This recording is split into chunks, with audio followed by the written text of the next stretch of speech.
is my first language, so I'm going to read everything I wrote. Buenos días. My name is Claudia Yaujar-Amaro. I was born in Tijuana, Mexico, and I came to the United States when I was 12 years old after my father was killed in Mexico. After my father died, I was raised by a very strong woman who at the age of 30, and with the pain in her heart of losing her husband and her youngest brother the same night, left alone with 4 girls, she had to look for opportunities to raise her daughters. She made the difficult decision to immigrate to a country she barely knew, with a language and a system she did not understand. All she knew was that here at least she was going to be able to bring food to the table and to provide education to her girls.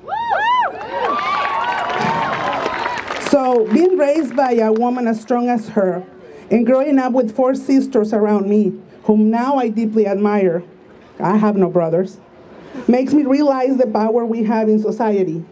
We raise kids, we work hard, we design futures, we crochet dreams. My mom loves crocheting. Nowadays, we find countless articles on the actual role of women in society. However, the reality of this subject depends on the region, culture, and environment. To talk about Latino women in the United States goes beyond the stereotypes established and embodied in magazines, books, and televisions. If we talk about an immigrant woman who at a certain time of her life makes a decision that will change her future forever, whether it was her initiative or a family member's decision to immigrate to a different country looking for a better future, this woman has decided for herself, without knowing what is coming, the difficulties of communication because of a different language, culture shock, homesickness, and in many cases, depression. Many times, when people think about immigrants, they think they are moving to a better place to live happily ever after. The reality is that every place, every country has its own beauty, and although people have to live fleeing poverty, violence, and many other factors, we still have pride of the place where we were born. When you move, you leave behind your town, your family, your friends, your routine, many times your voice. Most immigrants women live with depression, but it's not the kind of depression where you can stay on your couch and take time to recover. It is a depression we learn to live with, having to smile to others in our job places, in our schools and neighborhoods. Sometimes even having to smile because you do not understand what other people are saying to you and you just want to be nice. Many topics will be spoken about here today. I just want you to take a time and look at that immigrant woman in your neighborhood, at your workplace, in your store. Many of us carry not only the signs of violence, but also the fear of speaking up. What if I call the police because my husband hits me? What if I tell somebody that my boss abuses me or that I do not get the wages I should get? What if I come and confront the teacher that mistreats my child? What if they call immigration officers? What if I have to leave my home and leave my US citizen kids alone? What if one day immigration comes and pick me up? What if? We do not only learn to live with uncertainty, but also with a lot of pain.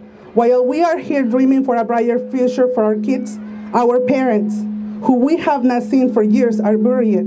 Our sisters and brothers are sick or dying in our countries, and we cannot go see them, because chances are we won't be able to come back home.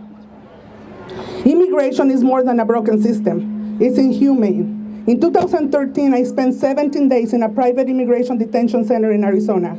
I met women from Mexico, from India, from Central and South America, even one young girl from Russia.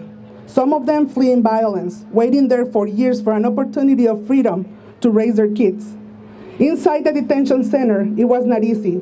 It was challenging. I got to know the extremes of human feelings.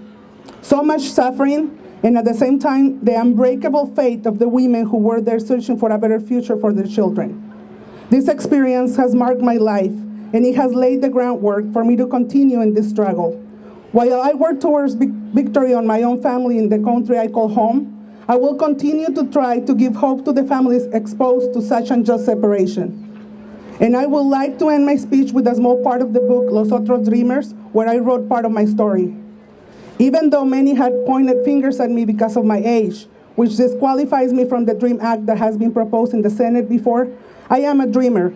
I am proudly born in Mexico but raised in the United States. And I'm proud of this weird and new culture that is now raising its voice. We have been the little Frankensteins of a broken system. They made us believe during our school years that we were special with the same rights as everyone else, no matter our race, color, or nationality. But then, one day, as adults, they start to call us criminals. I am Claudia Yaujar-Amaro. I am undocumented and afraid. I am a woman. This is my home.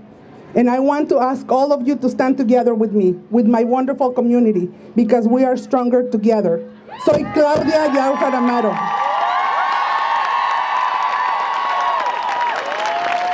And for my Latinas in red, soy Claudia Yaujar-Amaro. Soy indocumentada, sin miedo, soy mujer. Wichita es mi hogar y quiero pedirles a todas ustedes que estén conmigo en esta maravillosa comunidad, porque somos más fuertes y estamos unidas.